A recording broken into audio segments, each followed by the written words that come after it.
जय मां विंध्यवासिनी। मैं पंडित मनोज कुमार मिश्रा दैनिक राशिफल में आपका स्वागत करता हूं और आप बायोस्कोप न्यूज देख रहे हैं।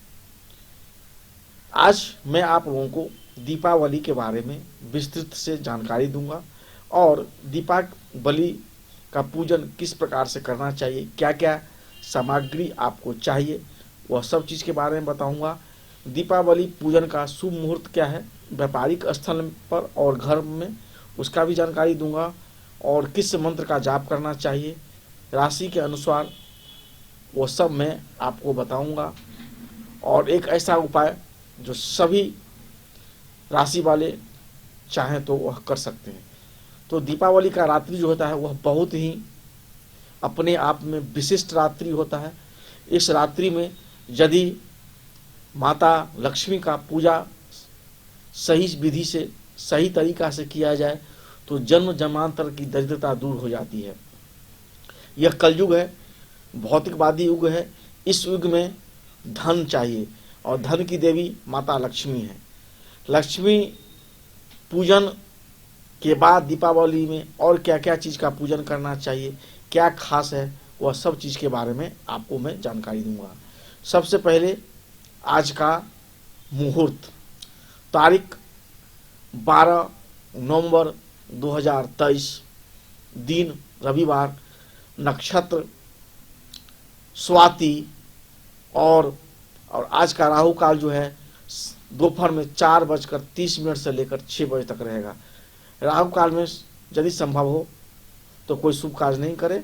पूजा भी आप चाहें तो वर्जित कर सकते हैं, उसके बाद करें, या पूजा आप का तैयारी कर सकते हैं, पूजा आप कर भी सकते हैं। पूजा में राहु काल नहीं लगता है। सबसे पहले मैं बताऊंगा जो आज लक्ष्मी पूजा के लिए सबसे पहले आपको क्या क्या सामग्री का पूजा में यूज होता है, जो पहले से आप खरीद कर पूजा स्थान पर रख लें, जो पूजा करते समय आपको किसी भी प्रकार का कोई विघ्न बाधा नहीं आए। क्योंकि माता लक्ष्मी का पूजा पूरा विधि विधान शांति से, तन्मयता से, भक्ति से और भावना से करना चाहिए। क्योंकि आज के भौतिक युग में बगैर लक्ष्मी का माने धन का आपका कोई काम नहीं होगा। आप कितने भी बुद्धिमान हैं, काबिल हैं, कोई आपका वैल्यू नहीं मिलने वाला है जब तक कि आपके पास धन ना हो। तो धन की देवी माता लक्ष्मी को हम मनाएंगे और उनका कृपा पाने के लिए उनका पूजा विधि विधान ठीक से करेंगे। सामग्री से पहले मैं आपको पूजन का शुभ मुहूर्त बताता हूँ, क्योंकि पूजन में शुभ मुहूर्त का बहुत ही महत्व है। जो बिजनेस व्यापार करते हैं उनके लिए भी बताता हूँ, वो अपने दुकान पर कैसे करेंगे और घर पे कैसे उनको पूजा करना चाहिए। तो व्यापारिक स्तर पर जो पूजा का जो शुभ मुहूर्त है वह है संध्या में 5:39 से लेकर रात्रि में 7:35। 5:39 से लेकर 7:35 व्यापारिक स्तर पर इस समय पूजा कर लें। और घर का पूजा का मुहूर्त है 5:39 से लेकर 7:35। ये वृष लग्न है, स्थिर लग्न है। और बहुत आदमी प्रदोष काले प्रदोष लग्न में पूजा करते हैं, तो वह जो समय है वह 5:29 से लेकर रात्रि में 8:08। और तीसरा जो पूजा का जो शुभ मुहूर्त है वह है रात्रिकालीन सिंह लग्न का स्थिर पूजा। सिंह लग्न में माता लक्ष्मी का पूजा संभव हो तो जरूर करना चाहिए। इसमें करने से माता रानी बहुत प्रसन्न होती हैं। इसके लिए जो मुहूर्त है रात्रि में 12:12 से लेकर 2:30 रात्रि तक, 12:12 से लेकर रात्रि में 2:30 तक, यह जो है बहुत ही शुभ मुहूर्त है। इस शुभ मुहूर्त में माता लक्ष्मी का पूजा सिंह लग्न में करने से माता जी बहुत पसंद होती है। स्थिर लग्न में इसलिए पूजा किया जाता है जो माता रानी का जो आगमन हो मेरे घर में स्थिर हो। और लक्ष्मी पूजा दिन जो है रात्रि जागरण का बहुत ही महत्व है। रात में जरूर जागना चाहिए, एकदम नहीं सोना चाहिए। पूरे परिवार को भजन कीर्तन करते हुए जैसे भी समय हो बिताइए, लेकिन जागरण जरूर कीजिए। भगवान का विष्णु भगवान का, लक्ष्मी नारायण का जरूर पूजा करना चाहिए, गणेश जी का पूजा करना चाहिए। इससे आपका दरिद्रता दूर हो और आप दिनों दिन तरक्की करें, अमीर बने, ऐश्वर्यवान बने, धनवान बने, संपत्तिवान बने, हर प्रकार का सुख सुविधा प्राप्त हो, वह रात्रि है। तंत्र के क्षेत्र में भी दीपावली का बहुत महत्व है। इस रात में जो भी पूजा पाठ किया जाता है उससे मंत्र की सिद्धि भी मिलती है। मैंने 1 माला करेंगे तो 100 माले का पुण्य दीपावली के रात्रि में मंत्र जाप का मिलता है। अब मैं बता रहा हूँ आप पूजा करेंगे, पूजा करने से पहले क्या क्या सामग्री आपको अपने पूजा स्थल पर पहले से इकट्ठा कर रख लेना चाहिए। तो सबसे पहले आप धनतेरस के दिन जो भी माता से संबंधित, माता लक्ष्मी से संबंधित जो भी सामान आप पूजा पाठ कर रखे हैं वो तो आप जरूर रखेंगे और एक एक सामान माता जी को अर्पित करेंगे। उसके बाद और जो विशेष चीज़ है मैं बता रहा हूँ। सबसे पहले माता जी का, माता लक्ष्मी का एक तस्वीर होना चाहिए जिस पर माता जी बैठी हुई मुद्रा में हो और कमल के आसन पर होना चाहिए। और तस्वीर में यदि गज लक्ष्मी का मिल जाए जो कमल के आसन पर बैठती है और दोनों सूर से हाथ ही उनको स्नान करवाते हैं तो वो भी तस्वीर अच्छा है। दूसरा, कलश होना चाहिए तांबे का या पीतल के बर्तन का। फिर गणेश जी का एक तस्वीर होना चाहिए, भगवान विष्णु का भी होना चाहिए, सूखा नारियल होना चाहिए। उसके बाद पुष्प का माला और पुष्प का फूल होना चाहिए, पान, मौली, सिंदूर, चंदन, अष्टगंध, साबुत सुपारी, मौली, लौंग, इलायची, सकरा, धूप, अगरबत्ती, कर्पूर, अक्षत, दूध, दही, गंगा जल, यज्ञोपवीत, उसके पास चांदी का सिक्का, आभूषण, वस्त्र, पीला वस्त्र। उसके बाद पंच पल्लव या पल्लव, लाल या श्वेत रंग कपड़ा, कलम, दीवात, बही खाता, लाल हरा अबीर, गुलाल, गंगा जल, शुद्ध जल, रुई, घी, तेल का दीपक, खील, बतासा, शहद, पंचमेवा और प्रसाद, नैवेद्य, दूध का प्रसाद और एक चौकी जिस पर माता रानी को स्थापित कर विष्णु भगवान को स्थापित रख के और पूजा करेंगे। जब सारा सामान आप इकट्ठा कर लेंगे उसे चौकी के बाजूट पर तस्वीर को अच्छा से सजा देंगे। उसके बाद माता जी का पूजा करना स्टार्ट करेंगे शुभ मुहूर्त में। सबसे पहले आसन बिछाएंगे, आसन उस पर बैठेंगे, स्नान ध्यान करके पीला कपड़ा पहनकर, स्त्री या पुरुष कोई भी हो पीला वस्त्र पहनेंगे और पहले सब चीज का आचमन करेंगे, शुद्धि करेंगे मंत्र पर कर ओम अपवित्र पवित्रो वा सर्वावस्थाम यतोपि वा यह समेत पुंडरीकाक्षम भयवंत्र शुचि, यह मंत्र पढ़ के और सब शुद्ध करेंगे। शुद्ध करने के बाद आचमन करेंगे, ओम केशवाय नमः, ओम नारायण नमः, ओम माधवाय नमः। उसके बाद हाथ धोएंगे, ओम ऋषि केशवाय नमः, इस तरह से कर लेंगे। उसके बाद हाथ जोड़कर प्रणाम करेंगे। उसके बाद फूल अक्षत से लेकर आसन शुद्धि करेंगे। उसका भी मंत्र होता है, जो आदमी मंत्र नहीं पढ़ सकते हैं वो अपने मन से ही शुद्धि कर लेंगे। उसका मंत्र है ओम पृथ्वी त्वा धृता लोका देवी तुम विश्राम धृता तुम च धार्यमा देवी पवित्र कुच आश्रम समुद्र वस्ने देवी प्रदस्तन मंडले विष्णु पत्नी नमस्तुभं पारदर्शन समस्व में। इस तरह से आप आसन शुद्ध कर लेंगे। फिर उसके बाद कुमकुम अक्षत से उनको तिलक लगाएंगे। उसके बाद अपने आप को भी तिलक लगाएंगे और संकल्प लेंगे। संकल्प आप अपने मन से भी ले सकते हैं, जो भी आपके मन में भावना हो, जो मन्नत हो, जो जिस मनोकामना से आप पूर्ति करते हैं वो संकल्प में आपको बोलना है। अपना नाम गोत्र वगैरह जो भी है, जो भी नहीं जो संस्कृत में भावना से पूजा होता है। उसके बाद माता जी का आवाहन करेंगे, आवाहन का भी मंत्र होता है। आवाहन करने के बाद माता जी को अर्घ्य देंगे, जल से ऐसे करके अर्घ्य देंगे, वो एक प्रकार से अर्घ्य दे देंगे। उसके बाद अभिषेक करेंगे, उसमें भी थोड़ा सा जल चढ़ा देंगे। लक्ष्मी गणेश भगवान विष्णु का जो भी पूजा मूर्ति है उस पर आप थोड़ा थोड़ा जल चढ़ाएंगे। उसके बाद दूध से, दही से, घृत से, मधु से, शक्करा से, और स्नान कराएंगे अलग अलग। और उसके बाद सबको मिला के एक बार पंचामृत स्नान करवाएंगे। फिर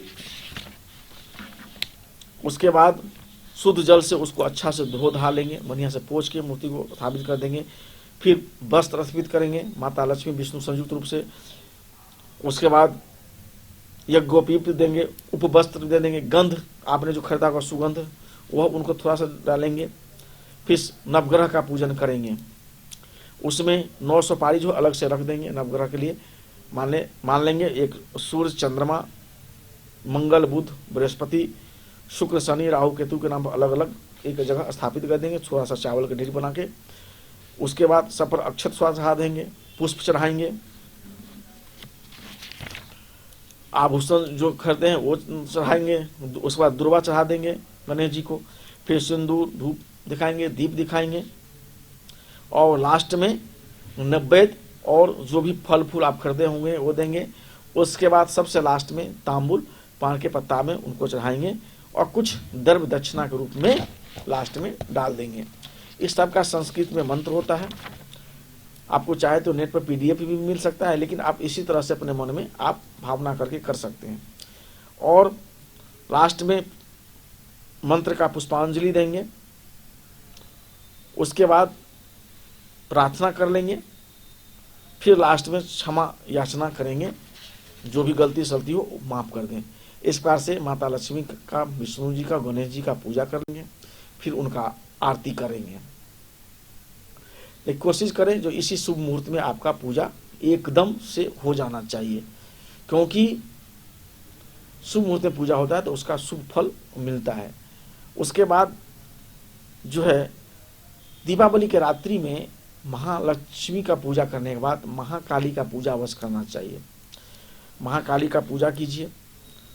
उसके बाद जो है लेखनी बोलते हैं, जो बही खाता होता है जिस पर हम बिजनेस व्यापार करते हैं, किसी का लेन देन करते हैं, तो उसका भी पूजा करना चाहिए। झाड़ू वगैरह का भी पूजा करना चाहिए, और कुबेर भगवान का पूजा करना चाहिए, क्योंकि कुबेर का पूजा करना बहुत ही अनिवार्य है यदि आप धनवान और ऐश्वर्यवान बनना चाहते हैं।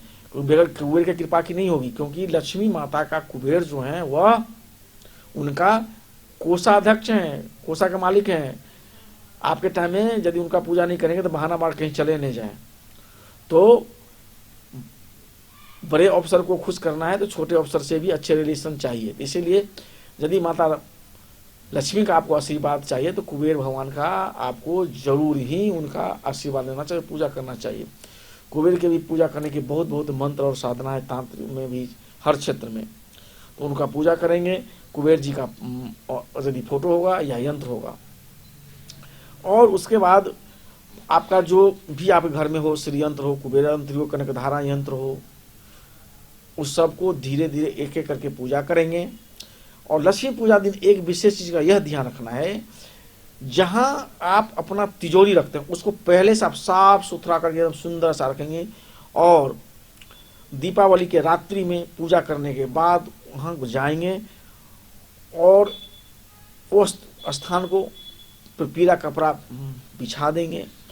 और पहले से पीला कपड़ा यदि आप चाहें सबसे अच्छा रहेगा केसर लेके, केसर में कलर में उसको डुबो के एकदम पीला कर लेंगे। केसर का कलर पीला होता है, उसको सुखा के तिजोरी में पहले से रख देंगे। और फिर रात में केसर का चीटा मार के उस पर आप अपना धन, रुपया, पैसा, जो भी कुबेर यंत्र सब तिजोरी में रखते हैं, वो भी जो भी आप रखना चाहते हो रखिए। फिर देखिए आपका तरक्की धीरे धीरे रुकेगा ही नहीं। इस तरह से लक्ष्मी का पूजा करना चाहिए। अब मैं बताऊंगा जो पूजा में माता लक्ष्मी के पूजा के दिन और क्या क्या करना, और पूजा में किस मंत्र का विशेष जाप करना चाहिए जिससे माता जी आप पर खुश हो जाए। और माता जी का मंत्र जाप के लिए कमलगट्टा का भी बहुत जरूरी है। और लास्ट में ऐसा क्या चीज माता जी को अर्पित करें जो माता जी आप एकदम प्रसन्न हो जाए। पूजा करने के बाद प्रसादी वितरण करने से पहले जब पूजा की पूर्णाहुति होती है उस समय क्या चीज अर्पित करना चाहिए, वो मैं आपको कार्यक्रम के शुरू आगे में बताऊंगा। आप ध्यानपूर्वक दीपावली के रात्रि में दीपावली पूजन के बाद माता जी का कौन कौन सा स्तोत्र का पाठ करना चाहिए। तो श्री यंत्र माता जी को सबसे प्रिय है, स्फटिक का श्री यंत्र उसका भी पूजा पाठ करना चाहिए। श्री यंत्र स्फटिक का भी होता है, सोना का भी होता है, चांदी का भी होता है, पित्तल का भी होता है और पारद धातु का भी होता है। तो पारद भी बहुत प्रिय होता है, तो पारद का हो या जो भी आपके घर में अवेलेबल हो, नहीं हो तो आप पहले से खरीद के रखेंगे। तो उस श्री यंत्र का पूजन करना चाहिए और पूजन कर कर पंचामृत से पूजन करके पंचोपचार धूप अक्षर दीप दिखा के पूजन करने के बाद कनकधारा स्तोत्र का 16 पाठ या कनकधारा स्तोत्र का सुबह शाम आप पाठ करें, या उसी टाइम आप 16 पाठ करें, 11 पाठ कर लें, क्योंकि 16 माता जी का। और उसके बाद लगातार अगले दीपावली तक आप 3 पाठ या सुबह शाम आप पाठ करेंगे तो आप कहते हैं जो आपके घर में जब कनक धारा माने कनक माते सोना होता है, सोना का बरसात होने लगता है, ऐसा कहा जाता है। माने सोना का बरसात तो नहीं होगी लेकिन धन का आगमन आपका बहुत बढ़ जाएगा। कनक धारा स्तोत्र का यह महत्व है।